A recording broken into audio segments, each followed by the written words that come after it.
ఒకసారి గట్టిగా హల్లెలూయా చెప్తాం. హల్లెలూయా. మనం దేవుణ్ణి ఎంత కీర్తించినా ఎంత ఆరాధించినా సరే ఆయన రుణాన్ని మనం ఏమాత్రము తీర్చుకోలేము. ఒక చిన్న సందర్భం చెప్తాను. ఒకరోజు కూర్చో.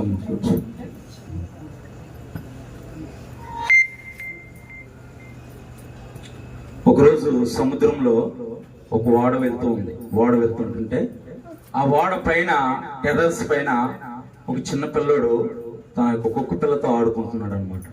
ఆడుకుంటూ ఉంటుండగా ఆ కుక్క పిల్ల జారిపోయి అలా ఆడుకుంటూ జారిపోయి నీళ్ళలో పడిపోయింది, సముద్రంలో పడిపోయినప్పుడు ఆ పిల్లోడు ఏం చేశాడంటే ఆ ఎవరైతే కెప్టెన్ ఉన్నారో కెప్టెన్ దగ్గరికి వెళ్ళి నా కుక్క పిల్ల నీళ్ళలో పడిపోయింది, ఆపండి అని అంటే ఆ కుక్క పిల్లలు అలాగా ఏమన్నా జంతువులు పడిపోతే ఆపము, ఇలాగా నీళ్ళలో మనం ఆపకూడదు, ఇలాగా షిప్ ఆపకూడదు అని అంటే మరి ఎవరు పడిపోతే ఆపుతారని అంటే మనుషులు ఎవరైనా పడిపోతే వాళ్ళని రక్షించడానికి అయితే ఆపుతాము, వాళ్ళని రక్షిస్తాము అని అంటే ఈ పిల్లోడు వెంటనే దూకేశాడంట.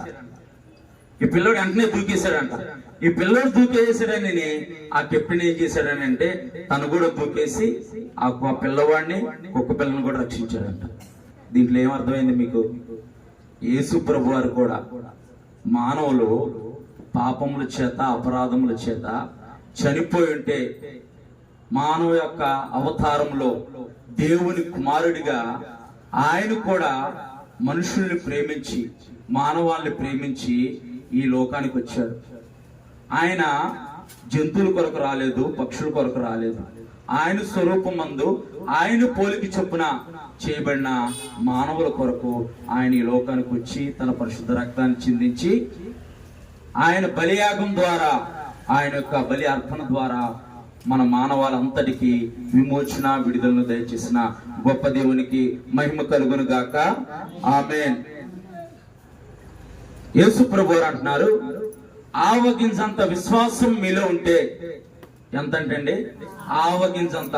ఆవగింజ అనేది ఆవగింజ అంటే అందరికీ తెలుసు, అది గృహిణీలకు, చిన్నపిల్లలకు, పెద్దవారికి, ప్రతి ఒక్కరికి తెలుసు. ఆవగింజంత విశ్వాసము నీలో ఉంటే గనక ఆ కొండను చూచి నువ్వు ఎత్తి సముద్రంలో పడమంటే పడుతుందంట. ఆవగింజంత విశ్వాసము. ఎంత విశ్వాసం అవసరం లేదు, నీలో ఆవగింజంత విశ్వాసం ఉంటే చాలు ఆ యొక్క కొండ ఎత్తబడి సముద్రంలో పడమంటే పడుతుంది. మరి విశ్వాసం ఎలా వస్తుంది? పరిశుద్ధ గ్రంథమైన బైబిల్ చెబుతుంది, వినుట వల్ల విశ్వాసం కలుగును. వినుట క్రీస్తు కూర్చిన మాట వలన విశ్వాసం కలుగును. లోకంలో అనేక రకాల మాటలు ఉన్నాయి, లోకంలో అనేక రకాలమైన ఈ న్యూస్ ఛానల్ ఉన్నాయి. దాంట్లో ఇక్కడ అలా జరిగింది, అక్కడ ఎలా జరిగింది, ఇక్కడ అలా జరిగింది, బ్రేకింగ్ న్యూస్ అని చెప్పేసి చెబుతూ ఉంటారు. వాటి వల్ల ఎవరికి ప్రయోజనం లేదు, కానీ అవి అప్పటి వరకు వింటారు, వదిలేస్తారు, మర్చిపోతారు. పరిశుద్ధ గ్రంథమైన బైబిల్ చెబుతుంది, వినుట వలన విశ్వాసం కలుగును. వినుట క్రీస్తును కూర్చిన మాట వలన విశ్వాసం కలుగును. ఈ రాత్రికాల సమయంలో ఎటువంటి విశ్వాసం లేకుండా, నిరుత్సాహంతో, ఏమి ఆధారం లేకుండా దేవుని సన్నిధిలో వచ్చి కూర్చున్నావేమో, దేవుడు నీ యొక్క అవిశ్వాసాన్ని విశ్వాసంగా మారుస్తాడు. దేవునికి మహిమ కలుగును గాక. ఆమేన్. పేతురు విశ్వాసంతో నీళ్ల మీద నడిచాడు.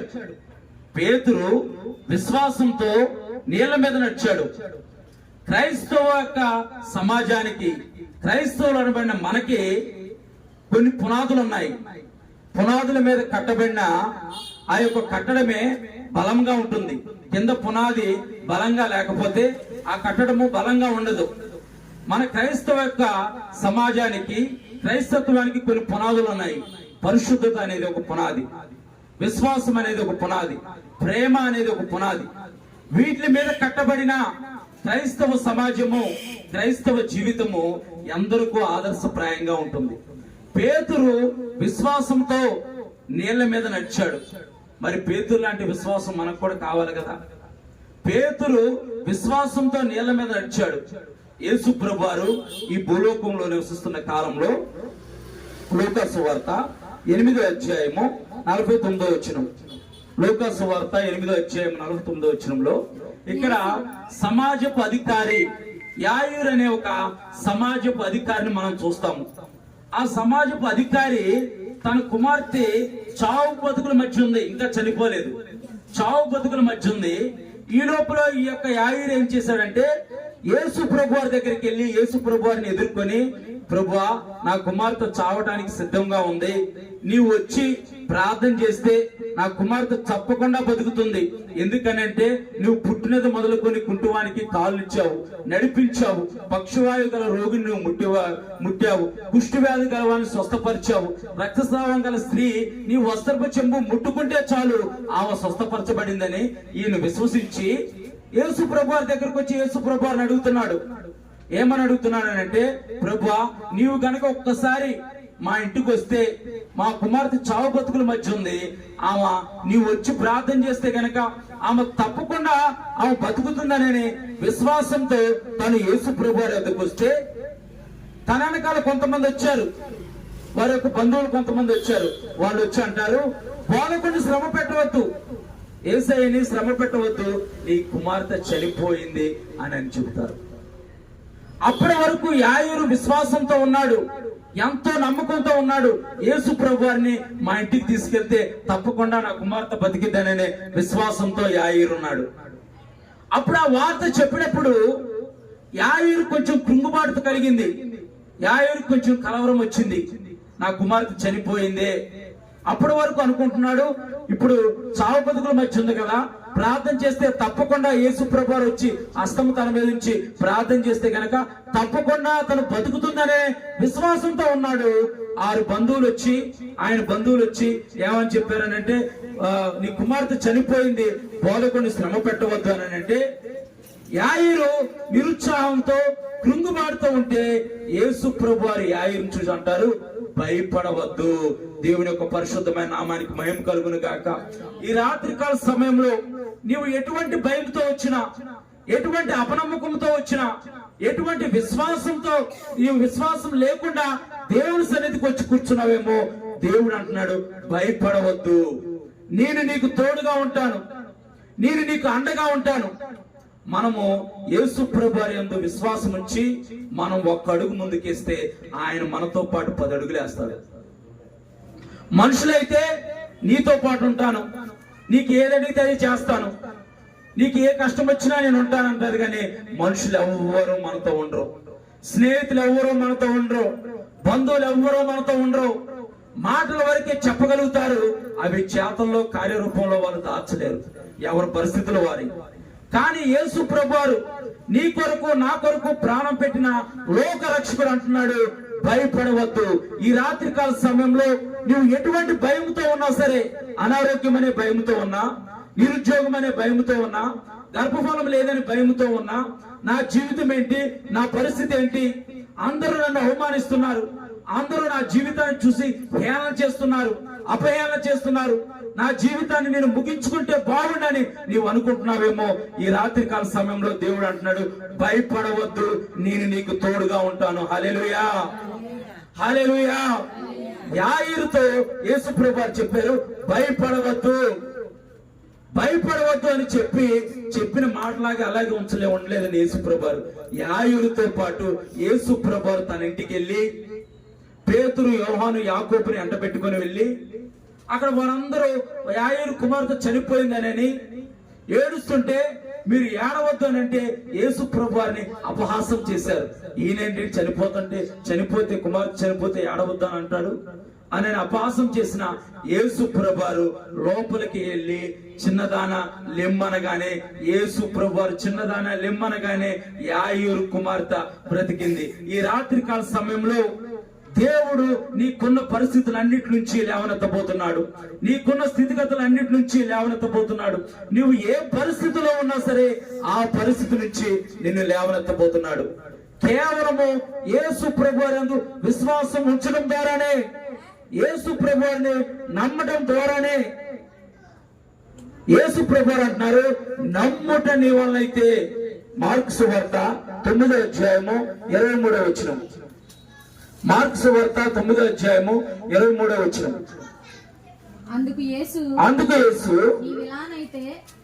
నీ వలనైతే నమ్మువానికి సమస్తము సాధ్యమే అని నమ్మువానికి సమస్తము సాధ్యమే అతనితో చెప్పెను. వెంటనే చాలమ్మా. నమ్ముట నీ వల్ల అయితే. నువ్వు ఏ నమ్మకం పెట్టుకొని దేవుని సన్నిధిలోకి వచ్చి కూర్చున్నావేమో, విజయమ్మ గారు రమ్మన్నారని వచ్చారేమో, లేకపోతే జకరయ్య గారు రమ్మన్నారు వచ్చారేమో, ఆనంద్ గారు రమ్మారని వచ్చారేమో, మీరు ఎవరు పిలిచినా సరే దేవుని సన్నిధికి వచ్చారేమో, కానీ మీ అంతిమ విశ్వాసం మాత్రం లోకరక్షకుడైన యేసు ప్రభువు వారి మీద ఉంచాలి. దేవుని నామానికి మహిమ కలుగును గాక. ఆయన మీదే మన విశ్వాసం ఉంచాలి. ఆయనే విశ్వాసములకు కర్త. ఇక్కడ యేసు ప్రభువు అంటున్నారు, నమ్ముట నీ వలన అయితే నమ్మువానికి సమస్తము సాధ్యమే. విశ్వాసం అంటే దేవుడి మీద పరిపూర్ణంగా ఆధారపడటమే విశ్వాసము. ఆది కాండంలో, సృష్టి ఆరంభంలో ఆదాము పాపము చేసి దేవుడి మీద ఆధారపడటం మానేసి తన స్వతహాగా తన మీద ఆధారపడటం మొదలుపెట్టాడు. తన మీద ఆధారపడటం మొదలుపెట్టి దేవునికి దూరమైతే మళ్ళీ ప్రజలను, దేవుడి బిడ్డలను దేవుని చెంతకు చేర్చడానికి యేసు ప్రభువారు ఈ లోకానికి వచ్చారు. హల్లెలూయా. విశ్వాసం అంటే పరిపూర్ణంగా ఆయన మీద మనం ఆధారపడాలి. మన దేహంలో పంచ జ్ఞానేంద్రియాలు ఉన్నాయి, 5 జ్ఞానేంద్రియాలు ఉన్నాయి. చూపు, వినికిడి, స్పర్శ, రుచి, ఇలా 5. ఈ దేహంలో ఈ 5 ఏది లేకపోయినా సరే, ఏది పని చేయకపోయినా సరే లోపం ఉంటుంది. అలాగే మన జీవితంలో మనం దేవుని వద్దకు వచ్చి దేవుడు నా జీవితంలో కార్యం చేస్తానని నువ్వు నమ్మి దేవుడి మీద విశ్వాసం ఉంచకుండా మనుషుల మీద విశ్వాసం ఉంటే లోపం కలిగి ఉన్నట్టే. మనం మనుషుల మీద విశ్వాసం ఉండకూడదు, దేవుడి మీదే విశ్వాసం ఉంచాలి. ఆయనే విశ్వాసములకు కర్త. ఆయన మీదే మనం విశ్వాసం ఉంచాలి. హెబ్రీయులకు రాసిన పత్రిక 11వ అధ్యాయము, హెబ్రీయులకు రాసిన పత్రిక 11వ అధ్యాయము 6వ వచనం. విశ్వాసము లేకుండా దేవుడికి ఇష్టడై ఉండటం అసాధ్యము. దేవుని వద్దకు వచ్చేవాడు ఆయన ఉన్నాడని, తన్ను వెతుకు వారికి ఫలము దయచేవాడు అని నమ్మవల్ని కదా. విశ్వాసము లేకుండా నీవు దేవుడి మీద ఆధారపడకుండా లోకం మీద, మనుషుల మీద ఆధారపడితే దేవుడి కార్యాలు మన జీవితంలో జరగవు. ఇక్కడ దేవుడి యొక్క వాక్యం చెబుతుంది. హెబ్రీయులకు రాసిన పత్రిక 11వ అధ్యాయము 6వ వచనంలో, విశ్వాసము లేకుండా దేవుడికి ఇష్టడై ఉండటం అసాధ్యము. ఆయన ఎత్తుకు వచ్చేవాడు ఆయన ఉన్నాడని, తన్ను వెతుకు వారికి ఫలము దయచేవాడు అని నమ్మవల్లి కదా. మనం హృదయపూర్వకంగా మనం నమ్మాలి. దేవాని సన్నిధానానికి వచ్చాను, ఈ రాత్రికాల సమయంలో ఎవరో చెప్పారు ఇక్కడికి వస్తే నా జీవితం బాగుపడిద్దని, ఇక్కడికి వస్తే నా కుమార్తెకు వివాహం జరిగిద్దని, ఇక్కడికి వస్తే నాకున్న అప్పులన్నీ తీరిపోతాయని, ఇక్కడికి వస్తే నా జీవితం కట్టబడిద్ది, నా భర్త పరిస్థితి మారిద్దని ఇక్కడికి వచ్చావేమో. దేవుడు ఈ రాత్రికాల సమయంలో నీవు దేవుని యందు విశ్వాసం ఉంచి ఆయన ఎత్తుకు వచ్చావు, ఆయన ఫలము దయచేస్తాడని నీవు నమ్ముచుంటే తప్పకుండా ఆయన నీకు ఫలము దయచేస్తాడు. నీవు ఎటువంటి పరిస్థితుల్లో ఉన్నా సరే ఆ పరిస్థితి నుంచి లేవనెత్తిగల సమర్థుడు మన దేవుడు. హల్లెలూయా. ఈ లోక సంబంధమైన జ్ఞానాన్ని బట్టి మనము అపరిమితంగా ఆలోచిస్తాం. దేవుడు అపరిమితంగా ఆలోచించేవాడు కాదు, ఆయన పరిమితి లేనివాడు. హల్లెలూయా. మనకి ఈ చిన్న కార్యం జరిగితే బాగుండు, ఈ చిన్న కార్యం జరిగితే నేను సాక్ష్యం చెప్పుకుంటానని మనం అనుకుంటూ ఉంటాం. దేవుడు చిన్న కార్యం కన్నా గొప్ప కార్యాలు చేసే దేవుడు. హల్లెలూయా. విశ్వాసం అంటే దేవుడు చెప్పిన మాటకు విధేయత చూపటమే. దేవుడు చెప్పిన మాటకు విధేయత చూపించడమే. వాక్యము వినటమే విశ్వాసము. ఆ వాక్యానికి లోబడటమే విశ్వాసము. దాన్ని కార్యరూపంలో చేయటమే విశ్వాసం. అందుకే యాకోబు రాసిన పత్రికలో భక్తుడైన యాకోబు రాస్తూ అంటున్నాడు, విశ్వాసము లేని క్రియలు మృతము. మనిషిలో జీవం ఎలాగైతే ఉందో, దేహంలో జీవం అయితే ఎలాగుందో, అలాగే క్రైస్తవుడు అనబడిన మన జీవితంలో విశ్వాస సంబంధమైన క్రియలు ఉండాలి. విశ్వాస సంబంధమైన క్రియలు లేకుండా మనం చేసే భక్తి అంతా వ్యర్థమే. మనం చేసే భక్తి జీవితం అంతా బూడిదలో పోసిన పన్నీరే. ఆయన వద్దకు వస్తే ఆయన ఫలము దయచేశాడని మనం నమ్మాలి, విశ్వసించాలి, మన నోటితో మనం పలకాలి. దేవుని సన్నిధిలో దైవ సేవకుడు వాక్యం ప్రకటించినప్పుడు ఆ వాక్యాన్ని విని హృదయపూర్వకంగా హృదయంలో చేర్చుకొని ఆ వాక్యాన్ని బట్టి ఎప్పుడైతే నువ్వు ప్రార్థిస్తావో నీ జీవితంలో దేవుడు గొప్ప కార్యాలు చేస్తాడు. హల్లెలూయా. అందుకే ఇక్కడ అంటున్నాడు, ఏప్రిల్ రాసిన పత్రిక 11వ అధ్యాయము 1వ వచనం. ఏప్రిల్ రాసిన పత్రిక 11వ అధ్యాయం 1వ వచనము, విశ్వాసం అనున్నది నిరీక్షింపబడు వాటి యొక్క నిజ స్వరూపమును అదృశ్యమైనవి ఉన్నవనటుకు రుజువునై ఉన్నది.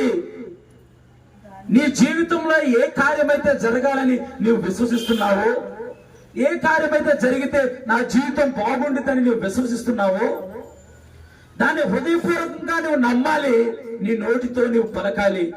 ఇక్కడికి వచ్చేసి దేవుడు యొక్క వాక్యమని దేవుడు వాక్యం ప్రకటించినప్పుడు ఉజ్జీపరచబడి తర్వాత ఇంటికి వెళ్ళిపోయిన తర్వాత ఏం జరిగిద్దో ఏంటో, నా పరిస్థితి ఎలా ఉంది, నా జీవితం ఎలా ఉందంటే మన జీవితంలో దేవుడి కార్యాలు జరగవు. అలాగైతే దేవుడి మీద విశ్వాసం ఇచ్చినట్టు కాదు. ఏవి రమ్యమైనవో, ఏవి మాన్యత కలిగినవో, ఏది పరిశుద్ధత కలిగిందో దేవుడు తెలుసుకోమంటున్నాడు. లోకంలో ఉన్నవన్నీ రమ్యములుగా కనిపిస్తాయి, రమ్యమైనవి కాదు. మాన్యమైనవిగా కనిపిస్తాయి, మాన్యమైనవి కాదు. పరిశుద్ధంగా కనిపిస్తాయి, పరిశుద్ధమైనవి కాదు. పరిశుద్ధుడు ఎవరైనా ఉన్నారంటే ఆయనే నీ కొరకు నా కొరకు ప్రాణం పెట్టిన లోకరక్షకుడైన యేసు ప్రభువారు. అందుకే పౌలు భక్తుడు రాస్తూ అంటున్నాడు ఏప్రిల్ రాసిన పత్రికలో, విశ్వాసం అనేది నిరీక్షింపబడే యొక్క నిజ స్వరూపము అదృశ్యమైనవి పొందుమన్నట్టుకు రుజువునై ఉన్నది. రుజువు ఉన్నది. మన కొరకు రుజువుగా యేసు ప్రభువారు కార్యాలు చేసేవారిగా ఆయన ఉన్నాడు. మధ్యవర్తిగా ఆయన ఉన్నాడు. ఆయన మీద నీ విశ్వాసం ఉంచాలి. మనుషుల మీద కాదు, నీ బంధువుల మీద కాదు, స్నేహితుల మీద కాదు. విశ్వాసం అంటే ఆయన వాక్యానికి లోబడటమే. ఆయన వాక్యానికి లోబడాలి. ఆయన ఏం చెప్పాడో అది చెయ్యాలి. దేన్ని విడిచిపెట్టమన్నాడో దాన్ని విడిచిపెట్టాలి.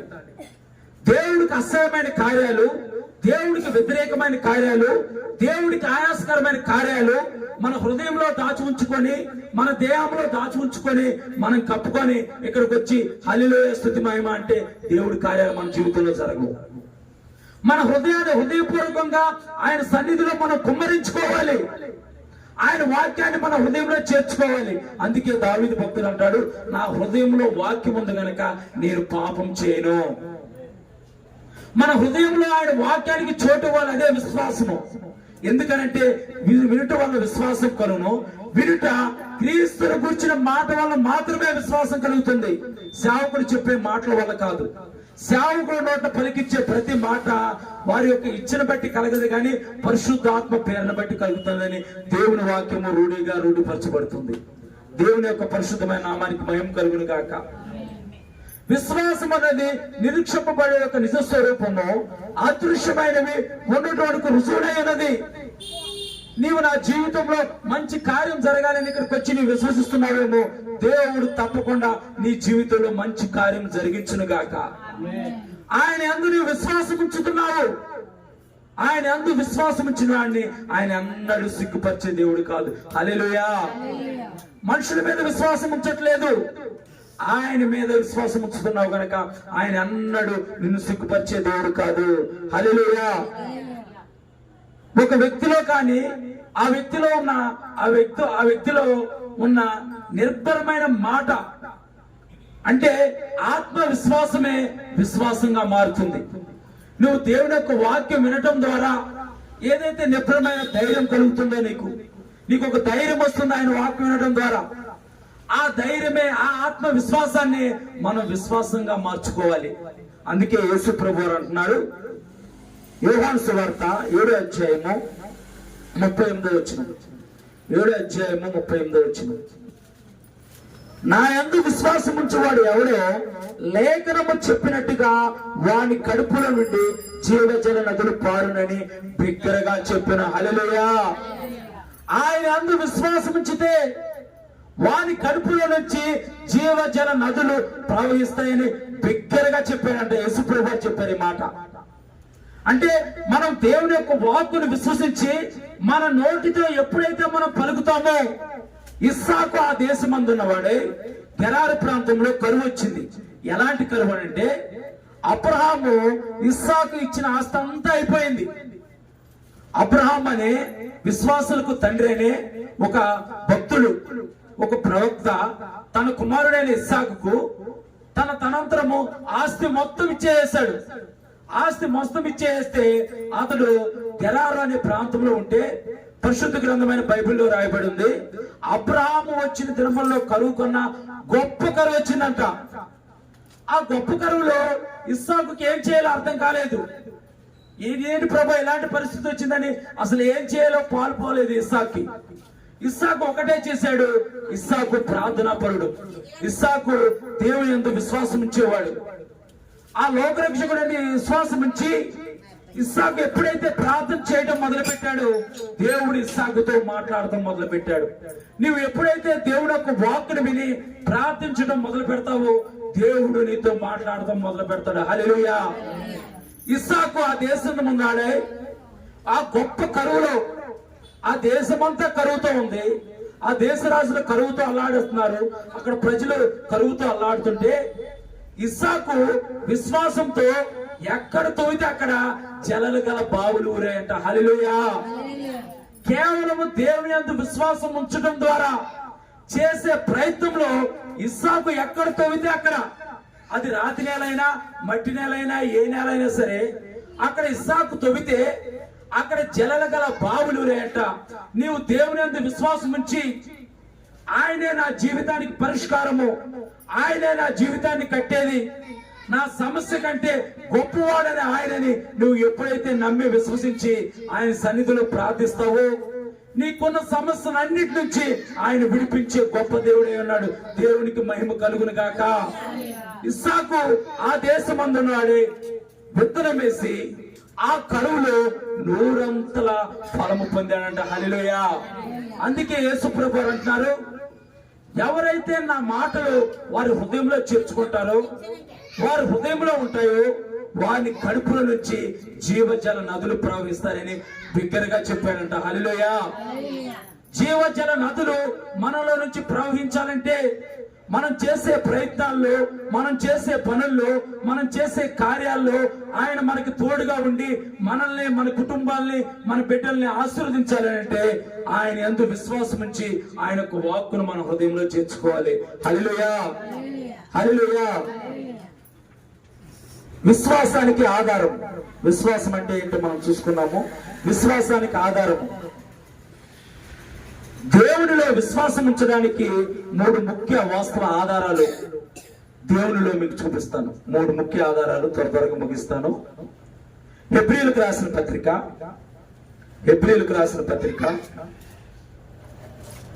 6వ అధ్యాయము 13-14 వచనాలు. హెబ్రీయులకు రాసిన పత్రిక 6వ అధ్యాయము. దేవుడు అబ్రహామునకు వాగ్దానం చేసినప్పుడు తనకంటే ఏ గొప్పవాని తోడని ప్రమాణము చేయలేకపోయిన కనుక తన తోడని ప్రమాణం చేసి ఉన్నాడు. హల్లెలూయా. దేవుడు ఈ రాత్రికాల సమయంలో ఆయన వాక్కు ద్వారా ఆయన ఎంత విశ్వాసం ఇచ్చిన మనకొక అభయ హస్తాన్ని ఇస్తున్నాడు. లోకములో ఇచ్చే నాయకులు ఇచ్చే అభయ హస్తం కాదు ఇది. దేవాతి దేవుడే తన వాక్కు రూపంలో మనకిచ్చే అభయ హస్తం. ఒకసారి చదువు హెబ్రీయులకు రాసిన పత్రిక 6వ అధ్యాయము 13-14 వచనాలు. దేవుడు అబ్రహామునకు వాగ్దానం చేసినప్పుడు తనకంటే గొప్పవాని తోడు అని ఏ గొప్పవాని తోడు అని ప్రమాణం చేయలేకపోయినట్టు చాలమ్మా. దేవుడు అబ్రహాముకి విశ్వాసులు తండ్రి అయిన అబ్రహాముకి వాగ్దానం ఇచ్చాడు. ఏమని వాగ్దానం ఇచ్చాడు అంటే, నిశ్చయముగా నేను నిన్ను ఆశీర్వదిస్తాను, నిశ్చయముగా నీ సంతానాన్ని నేను అభివృద్ధి పరుస్తాను. ఆయన వాగ్దానం చేశాడు. మనుషులు వాగ్దానం చేస్తారు, చేతులు చేసి వాగ్దానం చేస్తారు. నీకు కష్టమైన నష్టమైన నీ నీతోనే ఉంటాను అంటారు, ఉండరు. నీకే అవసరం వచ్చినా నీతోనే ఉంటానంటారు, ఉండరు. నీకు ఇల్లు లేదా, నేను ఇల్లు కట్టిస్తాను, మా ఇంట్లో ఒక రూమ్ లో నువ్వు ఉంటున్నావు అని అంటారు, ఉండించుకోరు. ఇల్లు కట్టుకున్న తర్వాత మర్చిపోతారు జనాలుగా. స్టేటస్ పెరిగిపోయిన తర్వాత చుట్టుపక్కల ఉన్న జనాలంతా మర్చిపోతూ ఉంటారు జనాలు. ఇక్కడ దేవుడు అంటున్నాడు, దేవుడు అబ్రహామునకు వాగ్దానం చేసినప్పుడు తనకంటే ఏ గొప్పవాడు తోడని ప్రమాణం చేయలేదంట, తన తోడని ప్రమాణం చేసుకున్నాడంట. దేవుని యొక్క పరిశుద్ధమైన నామానికి మహిమ కలుగును గాక. ఈ రాత్రికాల సమయంలో దేవుడు అంటున్నాడు, నా తోడని మీతో ప్రమాణం చేశాను, నీవు ఏ పరిస్థితుల్లో ఉన్నా సరే నిన్ను విడిపిస్తానని నా తోడని ప్రమాణం చేశాను.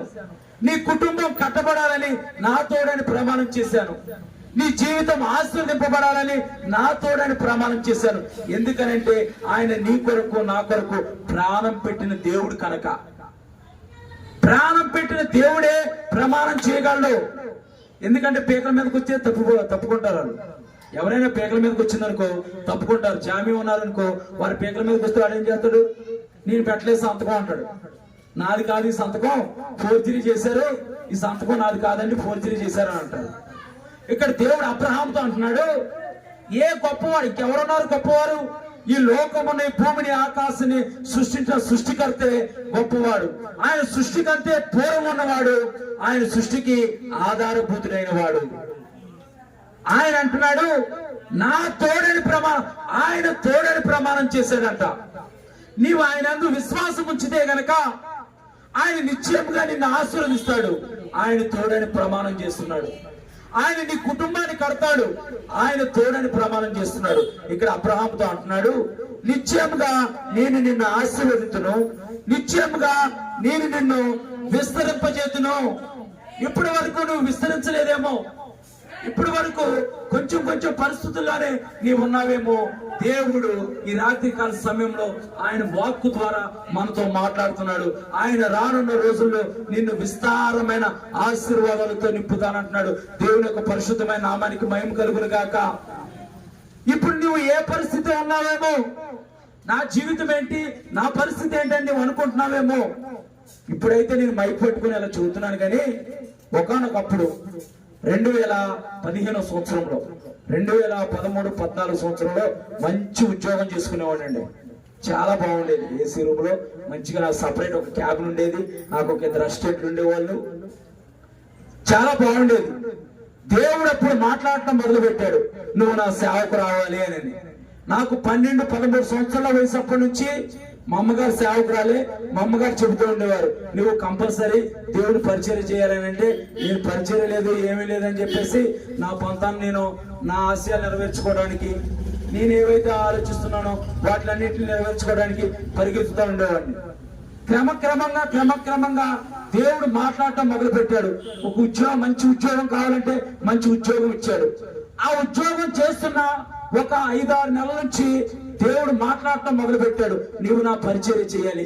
ప్రభువా, రాక మంచి ఉద్యోగం వచ్చింది ప్రభువా, అసలు మంచి ఉద్యోగం ప్రభువా అని నేను అనుకుంటున్నాను. నువ్వు నా సేవ చేయాలని దేవుడు చెబుతున్నాడు. మీరు అనుకోవచ్చు ఎందుకు చెబుతున్నానంటే, ఇప్పుడు మా పరిస్థితి ఏం బాగాలేదు పాస్టర్ గారు, మీరైతే మైక్ ఉందని మైక్ ఇచ్చేసారని మీరు చెప్పేస్తున్నారు, కానీ మా పరిస్థితి అయితే ఏం బాగాలేదు పాస్టర్ గారు అని మీరు అనుకోవచ్చు. నేను కూడా ఆ పరిస్థితి నుంచి వచ్చిన వాడినే, నేను కూడా ఆ పరిస్థితిని అనుభవించిన వాడినే. నేను నువ్వే కాదు, మీరు నేనే కాదండి, లోక రక్షకుడైన యేసు ప్రభు వారు కూడా ఈ భూలోకంలో మానవ అవతారిగా పుట్టి మానవుడు ఎటువంటి రుగ్మతలకు లోనవుతాడో వాటిలన్నిటి గుండా ఆయన ప్రయాణం చేసి వాటిలో పట్టబడలేదు, కానీ వాటిలన్నిటినీ జయించి మరణాన్ని జయించిన గొప్ప దేవుడు లోకరక్షకుడైన యేసు ప్రభువు. హల్లెలూయా. అలాంటి పరిస్థితుల్లో నేను తీర్మానం తీసుకున్నాను, సరే ప్రభా సేవ చేస్తానని చెప్పేసి నేను ఆ ఉద్యోగాన్ని వదిలిపెట్టాను. వెళ్తున్నాను, నెమ్మది లేదు, అది నా తీర్మానం అది వెళ్తున్నాను, ఉద్యోగానికి వెళ్తున్నాను, నెమ్మది లేదు, మనశ్శాంతి లేదు, ఇంటికి వచ్చి ప్రార్థన చేసుకుంటా మనశ్శాంతి లేదు, ఎలాగలాగో కష్టమో నష్టమో భారమో ఉద్యోగాన్ని వదిలిపెట్టేశాను. ఇప్పుడు ఉంది అసలు పండగ. ఉద్యోగాన్ని వదిలిపెట్టాను, భార్య, సంవత్సరం పిల్లడు. ఏం చేయాలి పరిస్థితి? అసలు మీరు చెబితే నమ్ముతారో నమ్మరో కానీ ఎక్కడే నేను వెళ్ళి ఆ యొక్క సంఘం దగ్గర అక్కడే ఉండిపోవాలనిపించేది పరిస్థితులు చూసి. ఇంటికి వెళ్ళాలంటే భయం వేసేది పరిస్థితులు. మరి ఇది మనకి నిత్యావసర వస్తువులు అన్ని అవసరం, డబ్బు లేనిదే రోజు గడవదు. ఉదయం లేచిన దగ్గర నుంచి రాత్రి పడుకునే వరకు, ఉదయం లేచిన దగ్గర నుంచి బ్రష్ చేసే దగ్గర నుంచి పేస్ట్ బ్రష్ కాఫీ అక్కడ నుంచి రాత్రి పడుకునే వరకు డబ్బులు అవసరం. దేవుడేమో సేవకు రమ్మన్నాడు. ప్రభా నేను నమ్మి వచ్చాను ప్రభా అని నేను అలాగే ఉండు ఓపిక పడుతూ దేవుడి సన్నిధిలో కనిపెడుతూ ఉన్నాను, దేవుడు పోషిస్తూ ఉన్నాడు. అయినా సరే మనశ్శాంతి లేదు. ఇంటికి వెళ్ళాలంటే భయం వేసేది. ఆదివారం 2 సర్వీసులు ఉండేవి. ఒక సర్వీస్ కి నేను మా మిస్సెస్ వచ్చేసేవాడిని, పంపించేసేవాడిని. నేను రెండో సర్వీస్ చూసుకునేవాడిని. రెండో సర్వీస్ అయిపోయేసరికి 10:30 అయ్యేదని టైము. 10:30 అయితే ఆ సికింద్రాబాద్ బస్ స్టాండ్కి వచ్చి ఆ బస్సు కోసం నుంచుంటే నేను వెళ్ళే ఏరియా బస్సు వచ్చేది కాదు. ఈ లోపల ఈ టెన్షన్, ఈ ఒత్తిళ్ళకి బుర్ర ఈటెక్కిపోయేది. 2 నవరత్నాల ప్యాకెట్లు కొనుక్కునేవాడిని, ఫుల్గా తలకు రాసుకునేవాడిని. ఏం చేద్దాం, ఒత్తిడి. ఇంటికి వెళ్ళాలంటే భయం. అలాంటి భయం పరిస్థితుల్లో బస్సు ఎక్కి అలాగ వాళ్తే, బస్సులో సీట్ దొరికి అలా వాళ్తే నిద్రట్టేసేది. నిద్రపోతే ఇక ఈ జీవితం ఇలా ఆగిపోతే బాగుండురా బాబు అనుకునేవాడు నేను. ఈ జీవితం ఇలా ఆగిపోతే బాగుండు, అసలు ఎవరో నన్ను లేపకుండా ఈ జీవితం ఇలా అయిపోతే బాగుండు అనుకుంటూ ఉండేవాడిని. కండక్టర్ పలానా స్టాప్ వచ్చిందని లేపేసేవాడు. అయిపోయాను రా బాబు, ఇంటికి వెళ్ళాలి, ఇప్పుడు ఏం చెప్పాలి, మా వాడితో పరిస్థితి ఏంటి, నా జీవితం ఏంటి అనుకుంటానే ఉండేవాడిని. అలాగే నేను ప్రయత్నాలు మొదలు పెడుతూ ఉన్నాను. మాది ఏజెన్సీ ప్రాంతం భద్రాచలం కోనవరం అనే ప్రాంతం. భద్రాచలం కోనవరం అనే ప్రాంతం ఎక్కడ, హైదరాబాద్ ఎక్కడ, తణుకు ఎక్కడ, తణుకులు ఎక్కడ, విజయమ్మ గారి ఇల్లు ఎక్కడ. అంటే దేవుని అందు విశ్వాసం ఉంచితే సంవత్సరాలు గడుస్తున్నా సరే దేవుడు ఒక్కొక్కటిగా ఆ పరిస్థితులన్నింటినీ జయించడానికి దేవుడే బలం ఇచ్చాడు, నా బలం కాదు.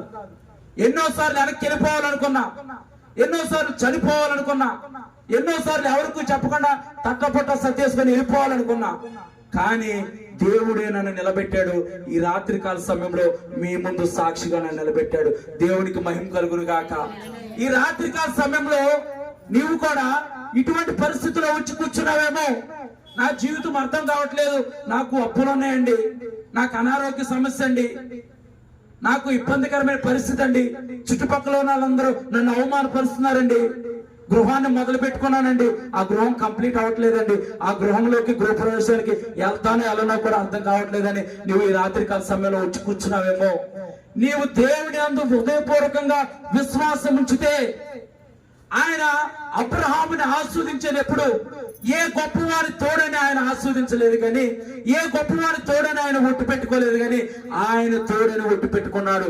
ఈ రాత్రికాల సమయంలో మనల్ని ఆయన ఆస్వాదించడానికి, మనం ఎటువంటి పరిస్థితిలో ఉన్నా ఆ పరిస్థితి నుంచి మనల్ని విడిపించడానికి ఆయన తోడని ఒట్టు పెట్టుకున్న గొప్ప దేవుడు. దేవుని యొక్క పరిశుద్ధమైన నామానికి మహిమ కలుగును గాక. మలాకి గ్రంథము 3:67 మలాకి గ్రంథము, సమయం అవుతుంది త్వరగా ముగించుకుందాం. మలాకి గ్రంథము 3:67 నేను చదువుతాను. ఆయన మార్పు లేనివాడు. మలాకి గ్రంథము 3:67. ఇంకోటి యోబు గ్రంథము 42:2. ఆయన వైఫల్యం చెందటం అసాధ్యం. మలాకి గ్రంథంలోనేమో రాయబడింది ఏంటంటే ఆయన మార్పు లేనివాడు, తర్వాత ఆయన వైఫల్యం లేనివాడు, తర్వాత ఏప్రిల్ రాసిన పత్రికలో సంఖ్యాకాండము తీతు పత్రికలో రాయబడి ఉంది. ఆయన అబద్ధం ఆడటము అసాధ్యము. సమయం లేదు కనుక నేను ముగిస్తాను. ఆయన మార్పు లేని దేవుడై ఉన్నాడు. ఆయన వైఫల్యం లేనివాడై ఉన్నాడు. ఆయన నిన్న నేడు నిరంతరము ఏకరీతిగా ఉన్నాడు. ఆయన అబద్ధమాడుటకు ఆయన నరుడు కాదు. ఆయన మాట తప్పుటకు ఆయన నరపుత్రుడు కాదు. నాకు కూడా మనుషులు ఎంతో మంది ఎన్నో వాగ్దానాలు చేశారు, ఎన్నో ప్రామిసులు చేశారు.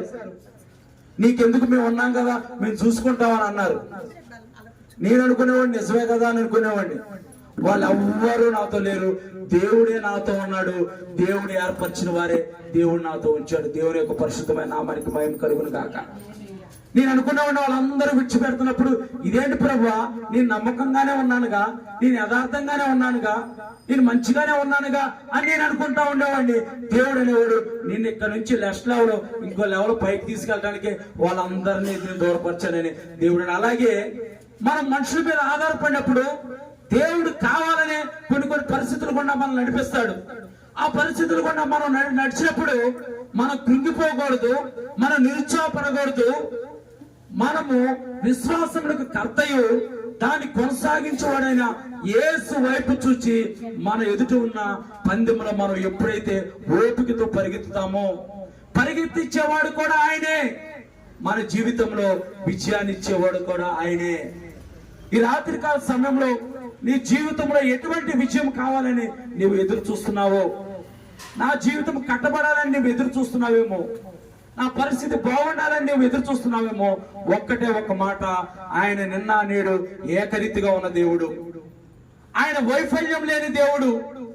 ఆయన అబద్ధమాడే దేవుడు కాదు. ఆయన ఆది సంభూతుడు. సృష్టి కంటే పూర్వం ఉన్నవాడు. సృష్టికి శకపురుషుడు ఆయన. అంత గొప్ప దేవుడిని నువ్వు కలిగి ఉన్నావనుక నువ్వు నిరుత్సాహపడకు, కృంగిపోకు, దిగులు చెందకు, భయపడకు.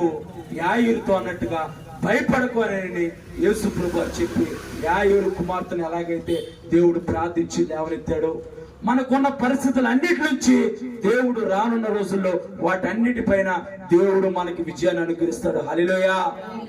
దేవుడు మనకి బలాన్ని అనుగ్రహిస్తాడు. హల్లెలూయా. దేవుడు మనకు స్వస్థతను అనుగ్రహిస్తాడు. హల్లెలూయా. మనకున్న పరిస్థితులు అన్నిటి నుంచి మనము జయించి అనేకులు ఎదుట మనం సాక్షిగా నిలబడటానికి దేవుడు కృప చూపించును గాక. ఆమేన్. అలాగే ఉండి ప్రార్థన చేద్దాం. అలాగే మీరు కూర్చుండగలిగితే కూర్చోండి, నుంచుండగలిగితే నుంచోండి. ఒక్క నిమిషం విశ్వాసంతో ఆయన వాక్యం అన్నా కనుక విశ్వాసంతో అందరం ప్రార్థన చేయండి. విశ్వాసంతో ప్రార్థన చేద్దాం. విశ్వాసంతో మీకు ఏ అవసరం ఉందో ఆయన అడగండి.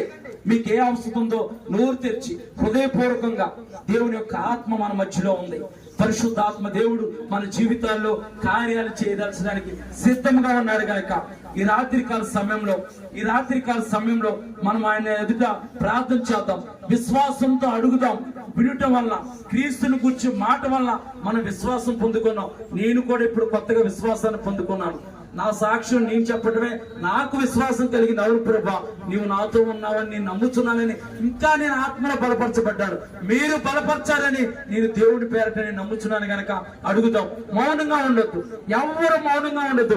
నీవు కన్నీరు కార్చే కన్నీరు ఆయన నీ బుడ్డిలో దాచి ఉంచాడు. నీ కన్నీరు వృధా అవదు. ప్రియమైన సహోదరి, ప్రియమైన తల్లి, ప్రియమైన తండ్రి, ప్రియమైన సహోదరుడా, నీవు కార్చే కన్నీరు వృధా అవదు. ఆయన పుట్టిలో దాచి ఉంచాడు. నిజముగా నీ దుఃఖము నిట్టూర్పుగా ఎగిరిపోయింది. నీ దుఃఖానికి బదులుగా ఆయన సంతోష వస్త్రాన్ని నీకు ధరింపజేస్తాడు. ప్రార్థన చేద్దాం. అడుగుదాం, నోరు తెరుద్దాం, ప్రార్థన చేద్దాం. ఆయన యందు విశ్వాసం ఉంచుదాం. ఆయన అందు విశ్వాసం ఉంచిన వారి యొక్క కడుపులో నుంచి జీవజల నదులు ప్రవహిస్తాయి. ఆయన అందు విశ్వాసం ఉంచిన వాడిని ఆయన సిగ్గుపరిచే దేవుడు కాదు. నన్నైతే సిగ్గుపరచలేదండి, నేనే సజీవ సాక్షి. నన్నైతే సిగ్గుపరచలేదు. అనేక మంది సిగ్గుపరచాలని చూశారు కానీ వారే సిగ్గుపరచబడ్డారు కానీ నేను సిగ్గుపడలేదు. దేవుడు గొర్రెపోతు కొమ్ము వలె నా కొమ్మును అనేకులు ఎదురు పైకెత్తాడు. అలాగే ఈ రాత్రికాల సమయంలో మీ కొమ్మును కూడా ఆయన పైకెత్తుతాడు. పరిశుద్ధమైన తైలంతో మిమ్మల్ని అంటుతున్నాడు దేవుడు. ఆయన పరిశుద్ధమైన తైలంతో మిమ్మల్ని ముడుతున్నాడు. ఆయన గాయపడిన హస్తంతో మిమ్మల్ని ఆయన తాకుతున్నాడు. మీ బలహీనత నుంచి ఆయన మిమ్మల్ని విడిపిస్తున్నాడు. ప్రార్థన చేద్దాం, అలాగే ప్రార్థన చేద్దాం. అలాగే అందరం ప్రార్థన, ఎవరు కళ్ళు తెరవద్దు, అలాగే ఎవరు కళ్ళు తెరవద్దు. దైవ సేవకులు ప్రార్థిస్తారు. అందరూ మీరు కూడా మనసులో ప్రార్థన చేయండి, పర్లేదు. బయటికి చేసినా పర్లేదు. ఆ విశ్వాసంతో మనం పలికే ప్రతి మాట దేవుడు నెరవేరుస్తాడు. ప్రార్థన చేయండి. ప్రతి ఒక్కరు కూడా ఎవరు మౌనంగా ఉంటే మీ కార్యాలు జరగవు. మౌనంగా కూర్చుని వెళ్ళిపోవడం ద్వారా మీ జీవితాల్లో అద్భుతాలు, ఆశ్చర్యకార్యాలు చూడలేరు. మా దగ్గరకు వచ్చి ప్రార్థనల అవసరతను కోరుతా ఉన్నప్పుడు మీరు మాతో చెప్తా ఉన్నారు. మాకంటే ముందుగా, మాకు చెప్పే ముందు దేవునితో మీరు చెప్పగలిగితే గనక దేవుడు మీ జీవితంలో ఆశ్చర్య అద్భుతమైన రీతిలో దేవుడు మీ కార్యాలు చేయబోతా ఉన్నాడు. మాతో చెప్తే మేము కూడా దేవునితో చెప్తాం. మాకంటే ముందుగా మీరు దేవునితో చెప్పుకోగలిగితే మీ సమస్యకు ఒక పరిష్కారం దేవుడి రాత్రి మీకు ఈ రాత్రి నుంచి ఇవ్వడానికి ఆయన ప్రయత్నం చేయడానికి ఇష్టపడుతున్న దేవుడుగా ఉంటున్నాడు.